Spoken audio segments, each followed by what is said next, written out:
বন্ধুরা আজকে তোমাদের দারুণ একটা রেসিপি বানিয়ে দেখাবো। পুরোপুরি দেখবেন রেসিপিটা, আশা করি ভালো লাগবে, আর না দেখলে মিক্স করবেন। তো দেখতে পাচ্ছেন আমি এখানে কিছু উপকরণ নিয়েছি। কি নিয়েছি বলো তো? এখানে আমি নিয়েছি চিকেনের একটু সলিড মাংস, সুন্দর করে মিক্সিং করে নিয়েছি।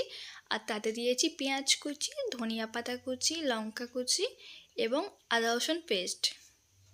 স্বাদ অনুযায়ী লবণ দিয়েছি, ঝালের গুঁড়ো দিয়েছি, হলুদের গুঁড়ো দিয়েছি, আর দিয়েছি জিরের গুঁড়ো, মরিচের গুঁড়ো, একটু গরম মশলা, আর দিয়ে দিচ্ছি চিকেন মশলা। এটা দিয়ে সুন্দর করে মিশিয়ে নিচ্ছি, দেখতে পাচ্ছেন। এটা ভালো করে হাত দিয়ে মেখে নিতে হবে। এবারে দিয়ে দেবো বেসন। বেসনটা পরিমাণ মতো দিয়ে দেবেন, দিয়ে আবারও সুন্দর করে হাত দিয়ে মেখে নেব। বেশ চটকে চটকে মেখে নিতে হবে। আর দেখতে পাচ্ছেন বেশ সুন্দর করে মাখার পরে এবারে সুন্দর আকারে শেপ দিয়ে নিতে হবে। আপনারা চাইলে যে কোনো শেপ দিতে পারেন, তো আমি এখানে চপের আকারে শেপ দিয়ে নিচ্ছি, দেখতেই পাচ্ছেন। এবারে কড়াইতে একটু তেল গরম করে তাতে ছেড়ে দিতে হবে। তো এরকম করে একটা একটা শেপ দিয়ে আমি কড়াইতে ছেড়ে দিচ্ছি। তো এবারে লাল লাল করে উল্টে পাল্টে ভালোভাবে ভেজে নিতে হবে।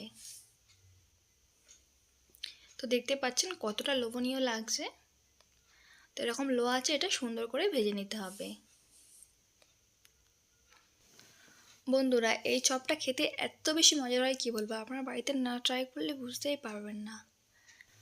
বন্ধুরা এই রেসিপিটা তোলার সাথে সাথেই প্লেট ফাঁকা হয়ে গেছিলো, এত বেশি মজার হয়েছিল কি বলবো। আপনার বাড়িতে না ট্রাই করলে বুঝতেই পারবে না। ভালো লাগলে অবশ্যই একটি লাইক দেবেন। Thank you.